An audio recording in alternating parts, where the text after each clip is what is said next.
to Kerri Gardner, and she is a suicide survivor, and she has written a book that's called Out of the Darkness and Into the Light, a memoir of strength, hope, it's a memoir of suicide survival, strength, and love.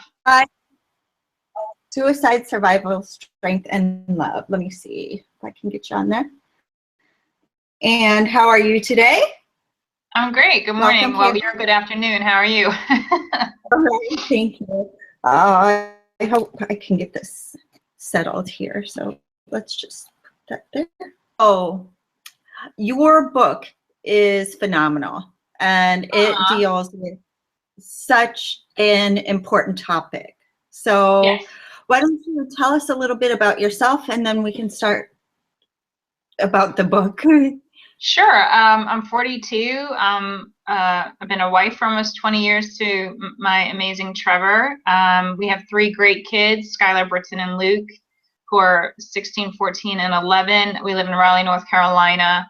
I have been wanting to be an author and speaker for the last 10 years, and just never knew if I should do it, had the confidence to do it. And because of a little girl's suicide 3 years ago, prompted me to use my story to help others. So that's how this all came about.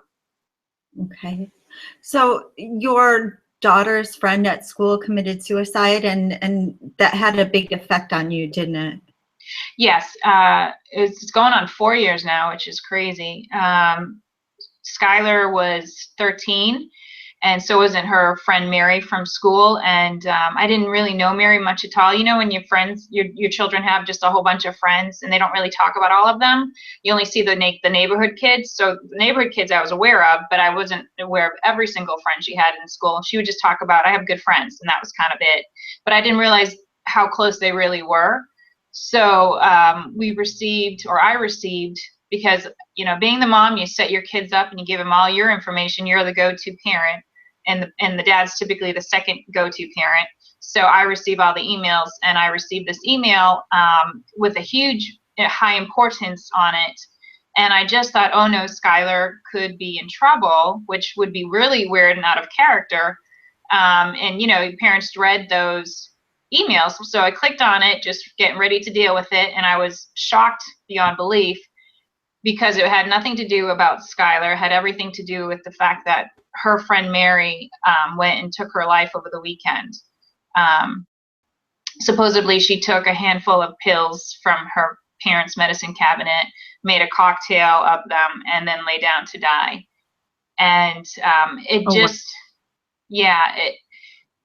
how do you handle reading something like that? Yeah, I wasn't prepared for that. I had no idea that obviously that high exclamation point on the high importance of the email, because it didn't say like kid suicide for a subject line or anything. They just said very important email. So I was just like, time had stopped, and I couldn't believe what I was reading.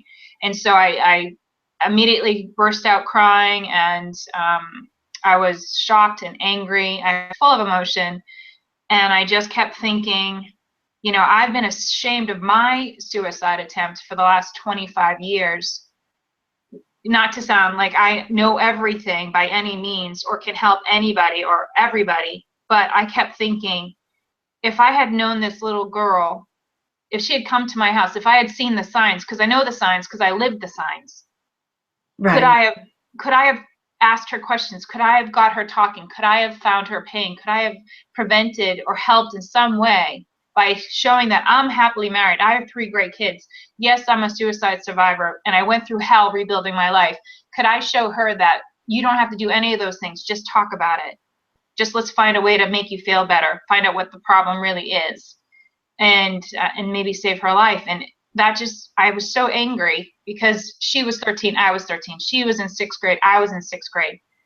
It just reopened all these wounds I had kept secret for 25 years, and I needed to do something about it. Right, definitely. Now her story is what she tried to do to try and kill her, or she succeeded, and what you did was very similar. Can you tell me a little bit Yes. about your background and, kind of what led up to your ultimate decision to try and take your life? Yes, absolutely. It's most people have different reasons for suicide, of course, but for me, it started with depression, and my depression wasn't something I just got one day. It was something that was literally induced. When I was 2 years old, I went on a family trip with my father, and I ended up having an accident. I was 2 years old, and I wandered into a corral, and the pony in that corral was very he had an attitude problem with everybody. I was told later in life, and he did not like anybody, and anything set him off, and he saw a little 2-year-old in his space. He didn't like it, and he charged after me, and he trampled me to the ground. Oh, gosh. His hoof hit me right above my right eyebrow.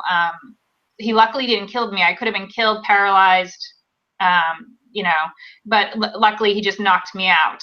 And we thought that was the worst of it. That would be it. I was covered in blood when they found me. They took me to the doctors after MRIs and stuff. They said, she's fine. I'm 2. Kids are resilient. She'll be fine. And then 4 years later, at the age of 6, I had my first major epileptic seizure, and that was caused due by the head injury, which caused scar tissue inside my brain, which interfered with the brain working itself, like the messages being sent. And so that would seize a part of my brain, which caused the seizures. And of course, being that young, and still, that's a huge developmental years, between 6 and teenagers, you're learning about yourself, your personality is coming out, you're learning about school and friends and socialization and all that stuff. And growing and changing. I mean, that's a lot of growth and hormones and all that. And so they said if I do not get on medication, that I would pretty much, you could not guarantee if I'd walk outside and just have an epileptic seizure. They just couldn't guarantee when they would happen and how often. And so they immediately prescribed phenobarbital for me. And I got on that at 6, and I was on it until 13. And throughout those years, I mean, it doesn't just seize the seizure, it seized everything in me. It made my life a black hole. I didn't know how to be happy. I didn't know how to socialize. It affected my schoolwork. I was depressed, thoroughly depressed. I just didn't know how to function. And of course, my parents, I'm their first child. They didn't know like how to deal with this. And they also didn't know if that was my personality or was that the drug. You just didn't know. They said, like, here's a whole list of side effects, but it was even worse than that. And I had to live through each and every one of them. And, I would cry all the time. I would cry if I was supposedly happy, and I was crying because I wasn't. If I got a doll I asked for, I would cry. Nothing worked. It just didn't work. I was miserable. And I had stayed back in 2nd grade because I didn't understand schoolwork. I felt like an alien because every 3 months growing up, I had to go see the doctors for more blood work, EEGs, KEGs, MRIs. I just felt like no other person goes through this. It was just not good. And plus, my parents at the time, after the age of 5, were divorced. And it just brought a lot of dysfunction into the house because of their problems. And then when they found partners, their problems with their partners, and then having 2 kids in the middle, and what do you deal with these 2 kids? Who wants to take them what weekend? Who wants to deal with these kids? Who's going to pay for them? Payments and all that stuff. We heard all this. We saw all this. And my brother and I ended up growing up in an environment where we felt like burdens. Even though that wasn't the intention, that's what us as children felt. Right. You know what I mean? Yeah. And we also blamed ourselves for our parents' divorce, thinking, of course, as children do, that was our fault. So right. we had all this pressure on us growing up between 2 sets of parents. And then not only did you have those 2 sets of parents, you had their parents. So like, I didn't feel welcome in my own home. I felt like a burden with all the issues I already had on myself. Then the divorce, then the new step parents, and then their parents, who made it very quite clear that they didn't even like my brother and I. And so that made it feel like I just wasn't wanted anywhere, or I belonged anywhere. And then I felt like an alien on top of that. So I had depression from a drug, depression from the situation of living in my house, depression from school, socialization, And then hitting puberty at 13 just like added to that layer of, there's no hope. I hate my life. I can't stand one more day of this. You know, I was getting it in all areas of my life. And I just thought, if this is seriously all I have to look forward to, the yelling and fighting of parents, the yelling and fighting of step parents, the yelling and fighting over payments of child support, and, oh, you were supposed to take them, but you didn't show up. The grandparents who were, they're not biological ones, but the step ones, you know, who didn't really care for you either and saw you as, you know, you were baggage that came with that person. It just, I couldn't take it anymore. You know, it was just a lot of pressure all around. It wasn't a happy existence. So I needed to get out. Well, it sounds like it. It sounds like it. But yeah. So what happened? Like, so you ended up taking pills and you ended up trying to kill yourself, but somebody discovered you. It was on a Friday, and I had been planning my suicide for a good year because I had thought to myself, you know, it's another school year, which I dread, but maybe this year might be better. So let's not make rash decisions. Let's see how it goes. And it just was getting worse. You know, the stereotypical cliques in school. I wasn't one of those snobby girls. I could care less about them. I played sports. You know, I still had some of that normalcy like other kids. Like I played softball growing up. I played baseball. You know, I did camping. I did stuff like that as families do. But the overall existence of mine was depression. And then in the school with all that pressure with the stereotype and the kids not getting along and you just trying to fight for your own existence in middle school, which I think is the worst 3 years of anyone's life. Yeah. Really defining who you are or what you think you should be, or, you know, because you're just, all of that crap is there. And then the teachers, in my opinion, don't really help you because they have their own problems to deal with. And, you know, school is what it is. So all of that pressure on that particular Friday, I was like, I'm done. Today's the day. And I decided to go home, and I figured it would be, I had thought about it. Do I want to slit my wrists? No, I don't want to hurt myself, I thought. Do I want to suffocate myself? No, I thought that would be kind of a horrible way to die. Do I want to stand in front of the road and get hit by a car? Then I thought, well, what if it doesn't work? What if I'm paralyzed or, you know, lose a limb or something? Or, you know, I become disabled from that. That would make my life even worse. So, you know, I kept thinking of do I want to hang myself? Then I thought, well, that's really gruesome. You know, I would feel that even more than the pain I'm in now. So I thought, what would be the easiest way? And I would just like to fall asleep and go away. So that's when I thought, well, the pills would be the perfect way to get out because they're the ones who started all this. So why don't I finish with it? So it was kind of symbolic. So I walked up to the kitchen and I opened up the cabinet over the kitchen, refrigerator, excuse me. And I pulled out my pills and I counted them. I had 64 pills in there left. It was a 90-day supply and I had 64 left. And I thought, I'm not sure if this is enough, but it's what it's going to have. I'm going to have to hope it is. So I counted them, put them all back, put them back where I put them in the cabinet where they were supposed to be kept all the time. And I just proceeded with my day. Now, mind you, the month before I went to do all this, I had been slowly emptying my bedroom, bringing things to school to so-called friends, which weren't really, to give away. Because when you want to die, you don't have any possessions you care for. So you might as well just give it away. It's one less thing to deal with, you know? So I was like giving away my teddy bears. I was giving away anything that I just didn't care for. My brother would come in my room like, anything you want in here? He's like, really? I'm like, yeah, take it, whatever you want. Like, I didn't care anymore. Just take it. It's not mine. I'm not going to be here to enjoy it. Why do I want it? So I started to do that. I was emptying my locker at school slowly but surely so I wouldn't tip anybody off to show that, you know, why is she taking all this stuff out? I was taking all the, you know, the stuff you decorate your locker with home. And I was just kind of in that process of, this is how it needs to be. And and then because I had a fight also with my stepfather, I thought, well, this would be you know, I can't even do this again. Like, I don't want any more fighting. So I'm like, this is the day it's going to happen. And that's when I waited for them to come home and go out to bingo that night. They always went out to bingo every Friday night without fail. So to me, that was the best night to do it because they weren't going to be in the home. Nobody would be in the house besides my brother, who's 18 months younger than me, to stop me. And that's why I chose that night. And I basically waited for them to leave. It was around 7:30, 8 o'clock.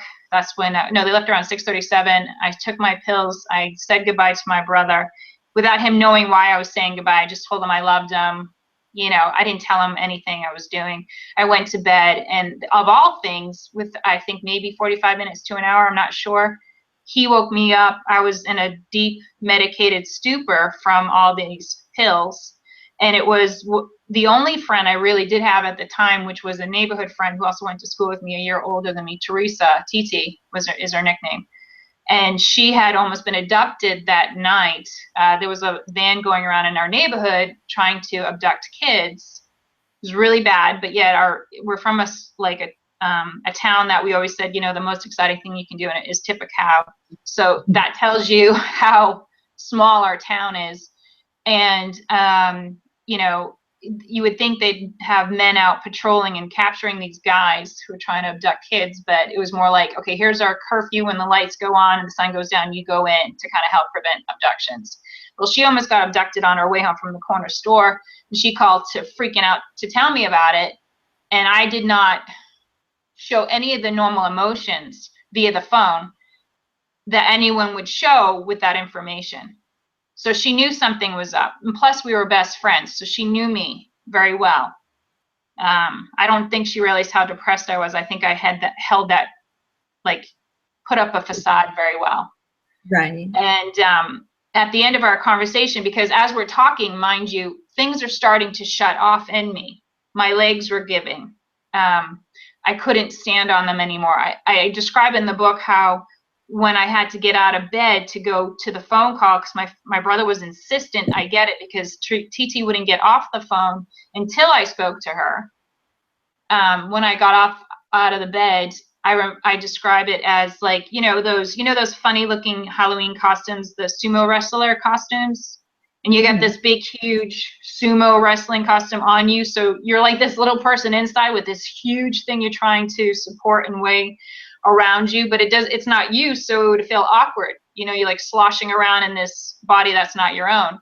That's how it felt for me after taking these pills, that I couldn't even control my body. I couldn't really I was struggling to get to the phone, which was on the wall, mind you, because we didn't have cordless back then in 1987, to answer the phone call. I had to, it was a struggle to move one leg after the other. And as I'm talking to her for even, I think at most was 10 minutes or less, I could feel body parts shutting down.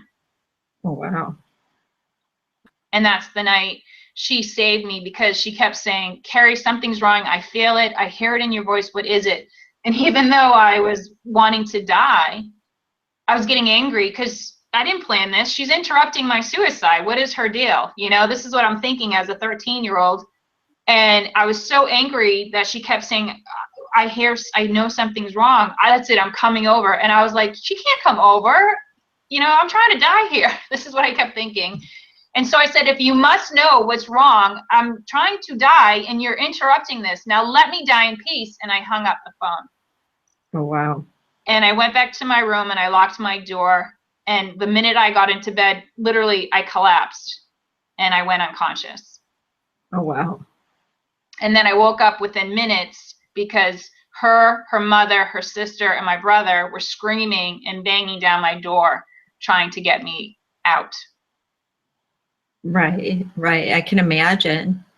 And they got you to the hospital in time, and they were able to save you, of course, because you're here now. Because I'm here now, yes. But looking back on the experience, and you had to go through the rehabilitation process. You had to be admitted into a facility. Yes. They weaned you off the medication. Yeah, well, I found out later. My mother told me later, years later, or within that year after the fact, that Kerri we were slowly weaning you off of the phenobarbital, I think things would have changed for you thereafter. That would have been only one component of the problems. Right. Because the unhappiness in the house, the parents, the schoolwork, the socialization, the no friends, those are other multiple layers to the problem. So that would have been a great help. But unless the outer world changes, you're still in the same scenario, minus not as depressed.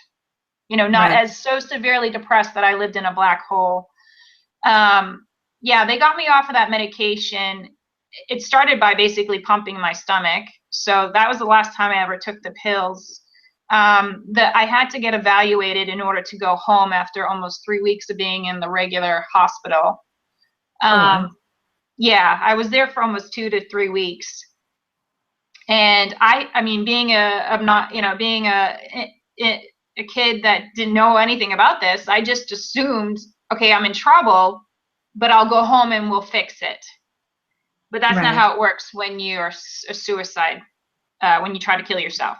You have to be evaluated by psychiatrists to say, is she mentally stable, or he?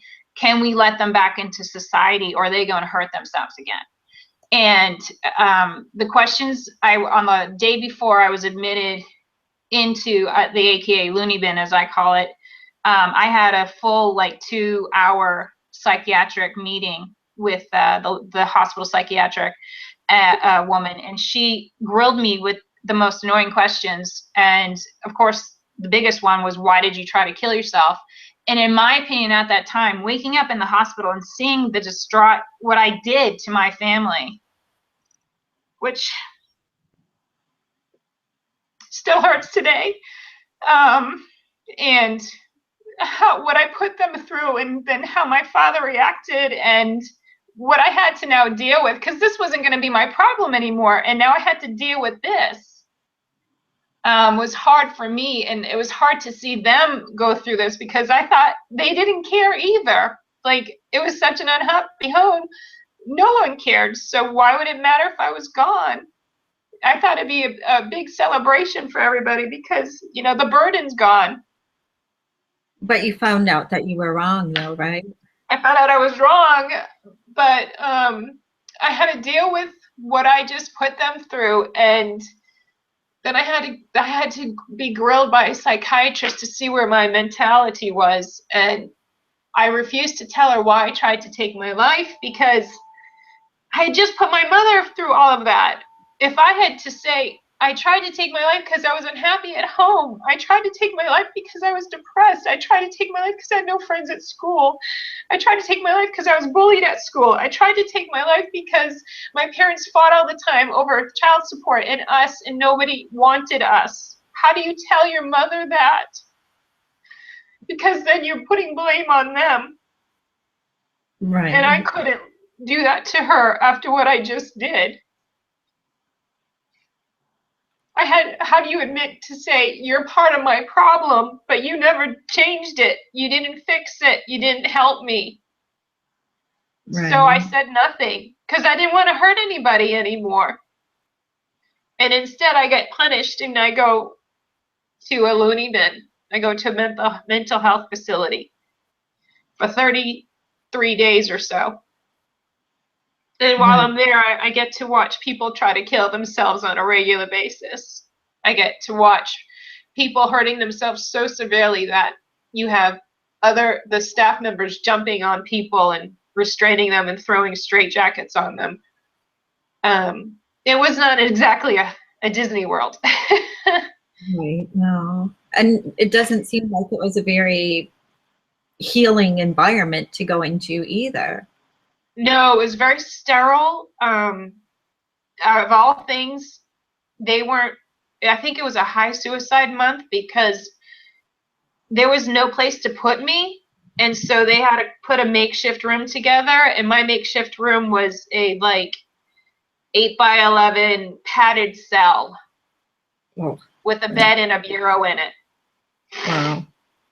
So here my mother is dropping her 13-year-old daughter off, who just tried to commit suicide, in the first room I'm supposed to stay in all by myself until they can find another bedroom for me is a padded cell. Right. You know, that just, it wasn't good, to say the least. And we have regular meetings as, you know, staff with the other, you know, so-called crazy people, which are the other girls and boys, all ranging in ages, who try to take their life. And no one, you either came clean, some of them, and said exactly why they tried to do it, or the other people wouldn't talk, and I was one of them, because I didn't trust these people. I'm not going to tell you my stuff. Right. And there was several people that tried to kill themselves, but I witnessed 2 while I was in there, so that wasn't good. The only saving grace for the 30 odd days was I met a man who was about 600 pounds, a staff member by the name of Jerry. I don't remember anything else besides he was like 600 pounds. He smelled like sour milk, and he was a sweetheart. And he treated me like a person. He helped me while I was there. He gave me some normalcy, I guess you could call. Right. Wow. And then when you got out, so you did your time, so to speak, and then you got out, and then you had to go home. And then I went home. Yeah, I went home in July. Mm-hmm. So school didn't start till the end of August. Back then, I think even was after Labor Day weekend. They don't do that anymore, but it was when I was growing up. And I had a whole month and a bit to be home, and I had, you know, TT coming to my door like several days after I arrived home, thinking, she's home, we can resume our friendship. We can just carry on where we left off. This is wonderful. She's alive. I'm glad she's alive. And I was so grateful for that. I mean, I really was. She came to the door, and you could tell she wanted to hug me, and she missed me. I'd been gone for, gosh, almost 2 months, you know, between the hospital stay and then the loony bin. I was gone for almost 2 months. And so it was like, she's back, you know, and I loved that. She missed me. It just meant so much to me. But at the same token, I did not know how to deal with that either. And I did not know how to just resume my past life with her. So I kept pushing her away, because that's what you do, right? If you don't know how to deal, you shut down and push people away. And that's what I did. And after a couple of weeks of her trying to get me out of the house and resume our friendship, she was hurt. And she stopped coming by. And I've regretted that all my life. Right. Well, I'm sure nowadays she could understand, you know, just what you were going through at the time, because it's not, you know, I'm sure, I know you mentioned earlier that you had a lot of shame associated with this, and you were depressed. Oh, yeah. I fell into a new depression because now people knew what I did, and I'm from a small town, and I still had to deal with my parents knowing. My brother was affected big time from that, so he had to deal with it. Then whoever talked, you know, the neighborhood kids, whatever they were saying to him while I was away, I don't know how he dealt with that.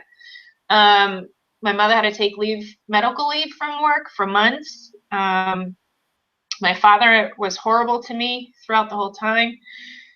And I mean, I've written that in the book. You can read how he was toward me. And thankfully for Facebook, in that sense, I got to reconnect with TT a year or so ago. Oh. And I explained to her, you know, hey, you know, and I wanted to thank her for saving my life. I wouldn't have all I have now if it wasn't for her. And I said I was sorry. And she said, absolutely no worries. But she was so glad that she heard my side of it finally, because she never knew it. She didn't know what to think. She just thought I didn't want to be her friend anymore, because she was 14 and I was 13. And that was far from the truth. I couldn't handle it. I just couldn't handle my life again. Right.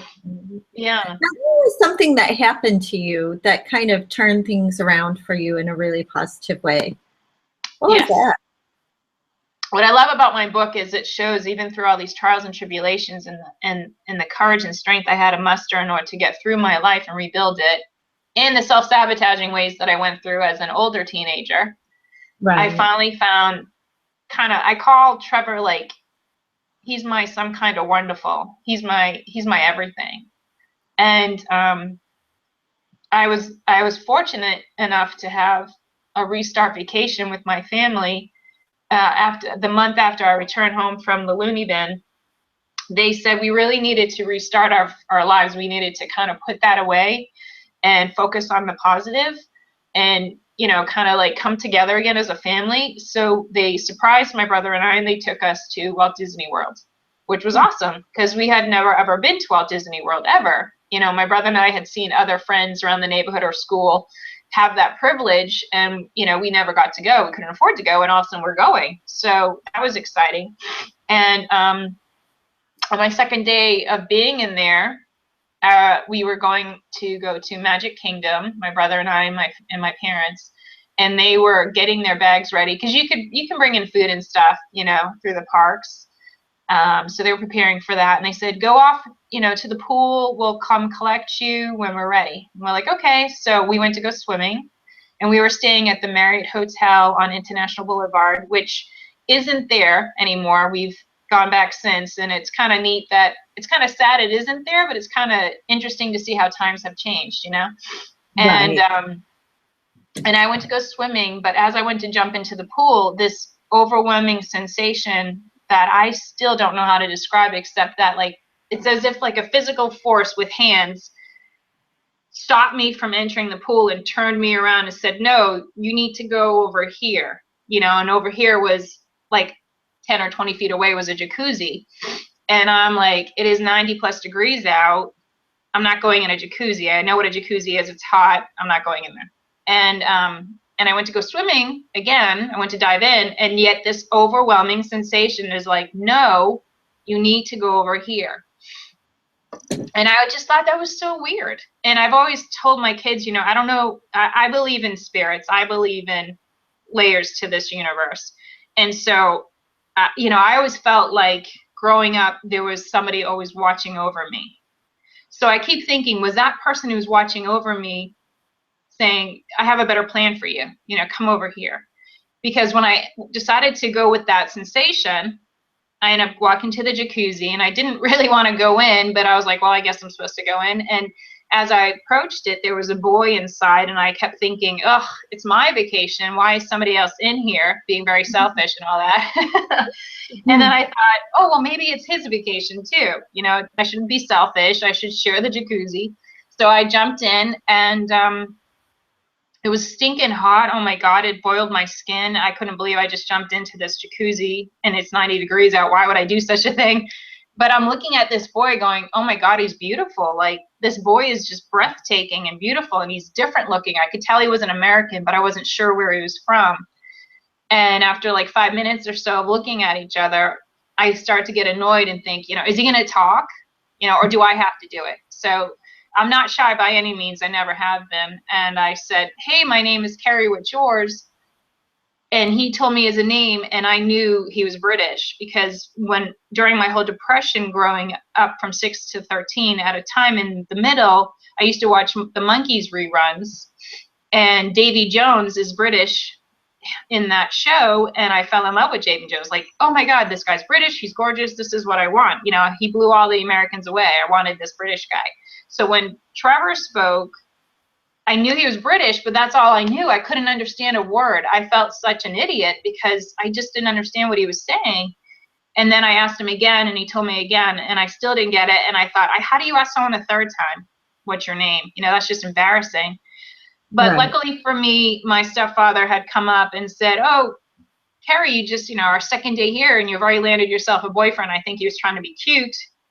But yet it was embarrassing, of course. And he said, what's his name? And now I'm like in the thick of it going, oh my God, I don't even know how to exchange this. And thankfully, my stepfather said, well, I'll ask, you know. So he asked Trevor, and Trevor said his name. And for some reason, I describe in the book like a switch went on in my ears. I finally could understand English of all languages, which is ridiculous. And I heard his name, and I was like, I'm going to redeem myself. Yes, yes, Trevor, this is my stepfather. Stepfather, this is Trevor. And that was it. From the moment he spoke and I understood him and I realized he was British, I'm like, that's it. I'm making this boy my vacation boyfriend. I was like crazy excited and happy, and I thought this is the best vacation ever, because not only does not anyone know who I am and what I've done, it's like a truly refresh start here. And that's how we met. And we got together every day that we could after our parents took us to the parks and did our family thing. We'd always reconvene at the pool, and we built a friendship, and in that 7 days we fell in love at 13, and he was 15. Oh, wow. Now, did you see Trevor again after that? We actually had planned a date night the Friday before we were leaving on the Saturday. It's kind of weird how, did we meet each other again? That as mysterious, because you did have a date, you did plan a date, but who is Trevor now to you? Trevor now is my husband. Trevor now is my boyfriend forever. Trevor now is my best friend. Trevor now is the father of our children. Trevor is my everything. And I luckily got the opportunity. We both wrote for 7 years after meeting, snail mail. And I wrote him about 100 letters, and he wrote me about 30, typical guy. And we reunited at the age of 20, and he was 22, and we fell back in love. And we've been together ever since August 1994. So our 20th wedding year anniversary is this February. Wow. And do you feel like his presence in your life really helped you to get through some of your darker moments? Yes, absolutely. I mean, those whole 7 years of rebuilding my life before we were reunited, I never told him anything. And I severely look forward to his letters, because they were like a lifeline for me. They were still something I needed and craved, because it gave me hope of a future I've always wanted to have with him, or just a future in general. Like hearing his life and what he was doing and moving on with his world gave me hope that I could do the same with my own. And, even though I had those moments of self-sabotage from the age of 17 to 18, I started to realize I had to love myself. I really had to stop feeling ashamed, and at 18 anyway, 17, 18, and start loving myself and say, the only one who can give me a future is myself. I need to start planning things. I need to start loving myself. And that's when I decided to, what do I want to do with my life after high school? I wanted to travel and see the world, so I became a travel agent. And, things have changed, of course, over the last 20 odd years, but those letters were helpful beyond measure. They really were. Right. Like that was the best form of psychiatrist or counseling, without it being that, Right. Well, like being able to imagine yourself in a better future, I believe would be such a good feeling, because you weren't able to see yourself in a positive way and see your life in a positive way while you were dealing with your depression. Exactly. Yeah. So do you feel like your book will help people who are dealing with, I know you and I were talking about this a little bit earlier, but like who have to deal with seizure disorders, who have to deal with depression, who are thinking about committing suicide. What kind of advice would you give to those people? Talk. Something I never did. Most suicide people who want to kill themselves, I should say, don't share a thing. We hold it all in. We hold our pain in, and we think no one can help us. Communication is key. You need to talk to someone you really trust and start telling them why you feel those feelings and what's happened to cause that to happen. And that's the first step. Loving yourself. It's so hard to do because we're not raised as a society to do that. We're raised to love others and respect others, but we're not raised to love ourselves, because that's looked at being conceited. And I'm not saying being conceited and loving yourself. I'm saying truly look at yourself and say, I deserve to be here. I love myself. I have something to add to this world, and I'm going to make it a better place. I have thoughts and feelings, and I'm creative, and, I'm powerful in that sense. I'm meant to be here. So love yourself. Ask for help. Asking for help is huge. You know, it's okay to ask for help. That's wonderful. I wish I did ask for help. I wish I didn't ever try to do that. I wish I, you know, never spent 33 days in a mental health facility to watch people kill themselves and feel like a freak even more than I already did. You know, but it's what it is. And I've become a stronger person because of that. And I think I've written a pretty good story to help people see you never give up on yourself. You never give up on yourself. You keep changing your goal and your goal date. You keep rearranging your life to make it better. There's ways to do it. That suicide it's a permanent solution to a temporary problem. We don't need to do that ever. Right. And you don't, you know, it's just, you don't do that. There's ways you can get help. Absolutely. And there's ways you can change, like in the end of my book, I give examples of how you can help yourself through communication, through diet, through exercise. You know, those are key. Asking for help, those are key. There's many ways you can fix the problem. Right. And you know what came about when I read your book as well is that you were under the impression that nobody really cared. Yes. I've always felt like a burden. Right. But in reality, there were people who cared immensely about you and who were just so, you know, kind of devastated. And so I think that's an important thing to tell people as well. Like sometimes you just get to the point, I know I suffer depression too, but you just think, God, you know, I'm the cause of all these problems. But in reality, it's just that you're the person who is having problems just like everybody else, but it's just, you know, kind of, I don't want to say compartmentalizing them, but looking at them from a different perspective, or looking at yourself and how people feel about you from a different perspective. Yes, I agree with you.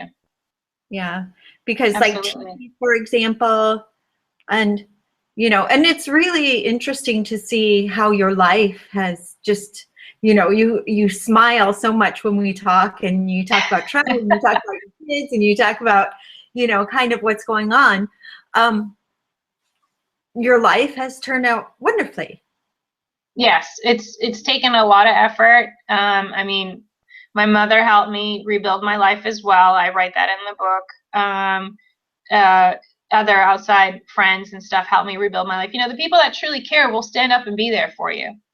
The ones, even if you don't think they do, and they'll show you'll see it. The ones that don't are the ones that, you know, suicide, bullying, and they just all of a sudden they're no longer in your life. Well, that's a good thing, because they weren't there to support you anyway. So don't worry about them. The ones that truly love you and care for you and want you to be here and want you to be happy and don't want you to die are going to be there. And they're probably already there, but you got blinders on because you're just so focused on whatever is making you unhappy. And everything that makes you unhappy is a genuine feeling. You're entitled to feel that. You feel it for a reason. I have no idea what anyone is going through. I have no idea what Mary went through. Right. Why I wrote this book, to help kids of all ages. I think we're all kids, everyone on this planet. Until you take your last breath, that's the last day you grow up, okay? So we all still need help. We all need help through every stage of our lives. We don't know it all. There's not a manual out there. We still make mistakes, and sometimes it's the best thing, because that's how you've learned from them. I've learned from all of what I've done, good, bad, and ugly. Right. You know, but the most important thing I've learned is never give up and ask for help. I mean, and set goals and dream and wish, and don't forget that, you know, you have the power, you have the control. You know, you can do anything you put your mind to as long as you believe in yourself, and that's important too. Right. You know, I tell my kids that all the time. Find your passion now and go for it. Right. Oh, definitely. And as an adult, you still, and I know myself, I suffer every once in a while from bouts of depression. So, right. And like you said, in your book, you give some tips and tricks about how people can deal with, you know, a bout of depression, but understanding that it will ease after a while. Absolutely. Yeah. And no, really, go ahead. Oh, I'm sorry. And the law of attraction thing, that was really interesting. We were talking about that yesterday. Yes. Yeah, I'm a huge believer in the law of attraction. I'm a huge believer that we are living magnets, and we do create our nights, our days, our minutes, because our thoughts, even subconsciously, are constantly playing there. And if you're thinking bad thoughts, you're attracting that. If you're thinking great thoughts, you're attracting that. You may not even realize what you're thinking. You're just thinking a million thoughts, but you got to focus on it. Doesn't, I mean, it's just like brushing your teeth every day. It's a habit and a paradigm. Well, start making a habit of thinking positive thoughts and writing a journal and focusing on the future you wish to create, and you will produce it. I thoroughly believe in that. I mean, it took a lot of red tape, so to speak, to get Trevor and I to be together over 3,000 miles of an ocean apart. It wasn't easy by any means. We could have easily said, forget this. It's just too hard. We had no way to communicate minus the telephone and writing letters. There was no texting, Skyping, WhatsApp, all the stuff we have today or over the last 10 years.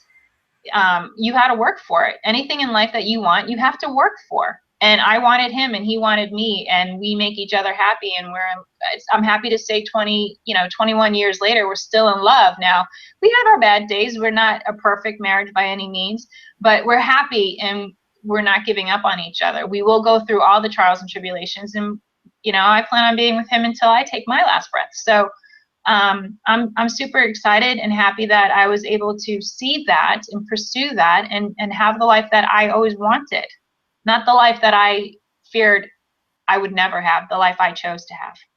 Right. Oh, that's a good way of putting it too. Not the one that you feared having, but the one that you claimed for yourself, the one that you set out to create for yourself, and the one that you've worked really hard to create for yourself.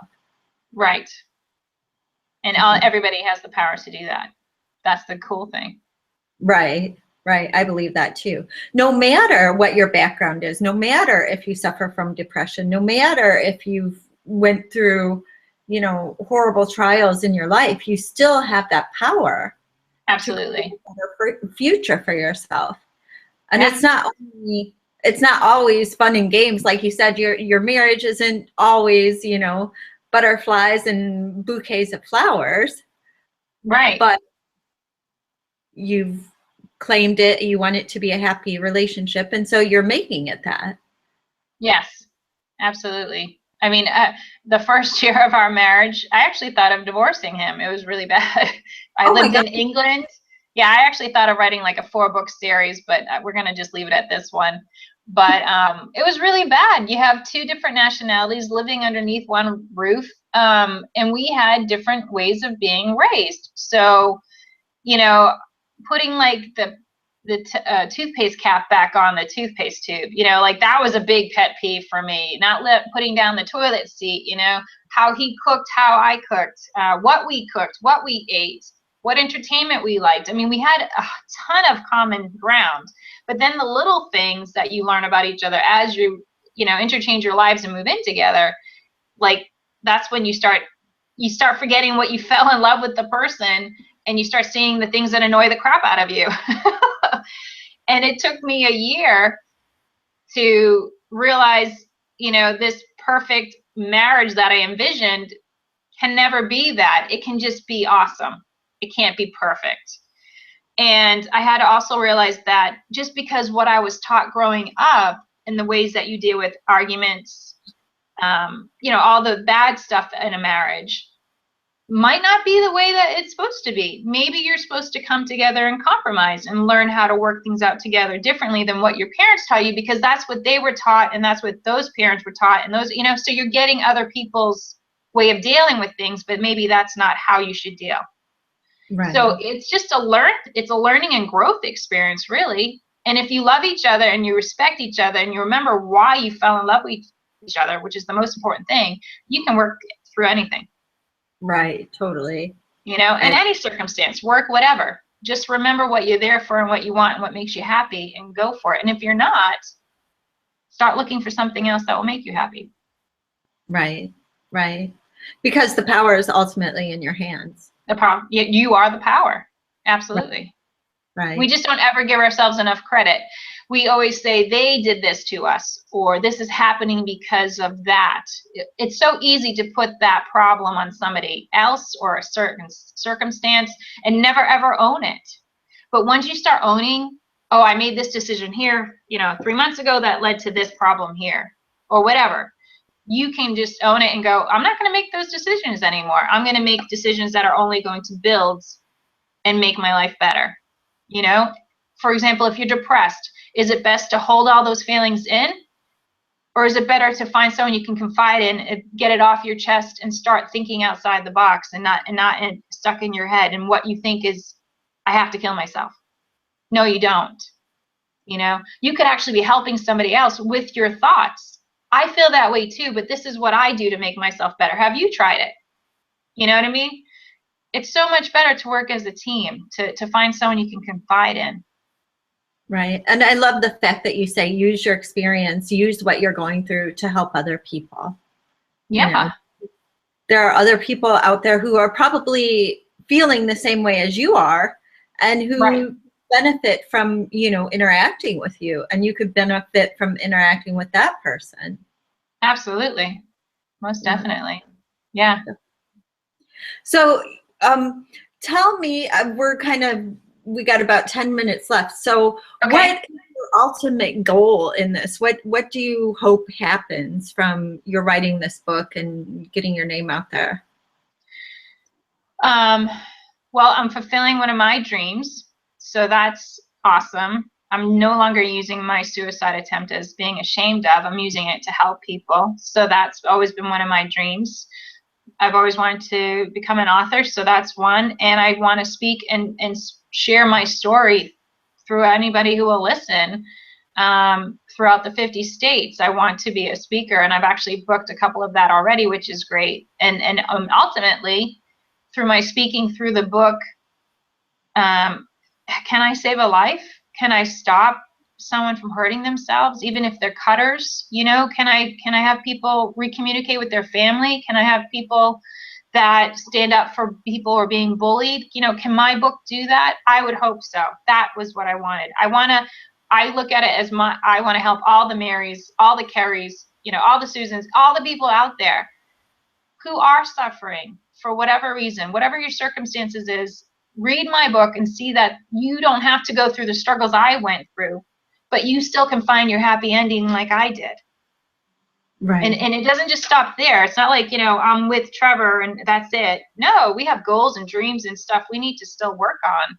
We're only 42 years young, so we have all this, all this fun to plan. Our next dream and goal is to buy an RV and travel the 50 states. I want to travel and speak to all 50 states and help as many people as I can along there. And our kids have their own individual goals through doing that, and he does too. So, I mean, that's my ultimate goal. Touch many, many lives if I can, in a positive way, of course. I want this to be used in a good way. Why would I bare my soul to hurt people? It's not that purpose. I want to show you that you don't have to take your life. You don't have to go into a mental health facility. You don't have to make those crippling mistakes as a teenager. You can change all that. Just one decision that leads to another positive decision that leads to another positive decision. And I want my book to do that for people. I want people to say, if I see what you went through and I can relate. And because of what you said, I'm thinking different thoughts now. I see hope. Right. Because ultimately, when you're that depressed, there is no hope. Right. It's really hard to see. Well, you don't see it at all. Right. I mean, that's what I want. I want my book to benefit people. I really, really do. Right. And have you hit your fundraising goals with your GoFundMe campaign? Well, yes and no. Yes, I've raised about $3,800 through 141 amazing donators who are friends throughout Facebook and around the world, which is awesome, and friends who I know locally too. They have been such a blessing, because it's not just creating the book and self-publishing, it's creating the book and creating the I want a business and helping people. Like, that's what I want my job to be now, helping people all the time, being there for them and spreading my story to help them any way, which way I can. So I needed, everyone thinks, oh, just spend $500 and go on Amazon and self-publish. Well, if you have a great story, but it's written terribly, no one's going to read it. And how does that benefit anybody? So you need editors, you need publishers, you need help. I had to even, I had to ask for help to create my dream. It's not, and that's the great thing. Anything, like I said, worthwhile is worth fighting for, and it typically takes a village to get there. And so, I'm so blessed to have had that village, that people believed in me and saw that my story is worth sharing, and they wanted to support that. And so, yeah, I raised $3,800. My goal was $5,000, but hell, I'm so blessed. $3,800 got me where I needed to be, and I have a lot of thank you cards to write, and I can't wait the minute I get my box of books in the post, and I'm going to drive locally here to deliver them to my supporters, and then I'll be mailing the ones that live, overseas and out of state. And I'm super excited. I just want to say thank you so much. If I could physically hug everybody who donated it, that would make my day, Oh, definitely. I can imagine. And when's the book coming out? Right now, we're looking at a December release or launch. I don't have any specific date. The book is currently with a proofreader. And that's the thing. If anybody ever wants to write a book, just know it takes a good 9 months to a year, typically on average. And it takes about 20 to 40 edits. And I'm not lying. Wow. The key word to writing a book is edit, edit, edit, edit, edit. Seriously. And you need to know, legally where you stand. If it's a memoir, if it's a fiction, you've got to worry about those things. You got to have a start, middle, and end. What's the point of it? You need to know all this. And I'm just someone who got A+ in English class. That's it. I've never taken a writing course. I didn't go to college for this. I went to school for travel and tourism. Does not even teach you how to write a book in that course, So I wrote plenty of essays on how to travel the world, but that's about it. So this was a learning curve for me, and it's been wonderful and beautiful and hard. And it's taken almost 3 years. And I could easily have just thrown it in and said, it's too hard. I don't want to do this anymore. But my why is Mary. My why is helping. My why is bigger than my own frustrations. I need to help. I need to make a difference. I need to know that everything I went through was for a greater purpose. Right. On top of making me a better person, was I put on this earth to help people for that reason alone? For suicide, depression, goal setting, motivation, that type of thing. That's what I want to help with. Right. Definitely. So if we wanted to get a hold of you or buy your book, how could we do that? My email is Kerri, my first name, my middle initial E, and then Gardner. So Kerri, KerriEgardner @nc.rr.com. And right now I kind of have it's a pretty cool website, but it's more like a temporary website. I actually have a brand new website in the making right now behind the scenes. But it will have the same web address, which is authorkerrigardner.com. So you can reach me through email that way or my website. And if you go to my website, and thank you so much for listening to all your viewers and anyone I was able to come here to, which I hope they have tuned in. I'm offering 4 free books, ebooks, that I find are very, very special and profound and helpful. One's called the Personal Power Protection ebook. The other one is Gratitude for Today ebook, because we need to be grateful every single day. That helps you get out of your depression too. The other book is Anxiety ebook, How to Overcome Anxiety. And then the last book is Build Self-Esteem. And I think those are 4 prominent personal development type books that will help you become the person you ultimately want to be and deal with some pretty big issues. And they're all free. All you have to do is just share your email address with me, and then you get to go into my website and download them and read them at your leisure. Wonderful, wonderful. So that's author.kerrigardner.com, KerriE GARDNER.com. It's all of that minus the dot Kerri. So it's author Kerri Gardner. All together, no spaces, no periods. Okay, perfect. And I'll be posting this, the web address on my website as well, and the information about your website, your email address, your Facebook page, and hopefully letting people know when the book is released. So, and helping you do that. So I really appreciate you coming on here, Kerri, because your message and your optimism and your hope and sharing your story is so very important. So thank you so much. Thank you for having me. It's a privilege, really. I hope everyone has enjoyed what I've had to say. I mean, believe me, I'm still that girl. I'm just trying to help. And the good news is I'm no longer ashamed, and no one else has to be about any of their mistakes. And we all can create the future we want to have. And I hope I've relayed that. That's never give up. That's the importance of it all. Definitely, definitely. I can see that as the ground message through everything. So definitely. Good. Wonderful. Well, to our viewers, I'm going to let you go, and I hope that you will pick up a copy of Kerri's memoir. It's Out of the Darkness into the Light, a memoir of suicide survival, hope, and love. And this is Kerri Gardner and Sue Ellis-Saller. I'm Sue Ellis-Saller, and we're signing off. And thanks again, Kerri. No, thank you. Thank you so much. You're welcome. And bye, everyone. Thank you.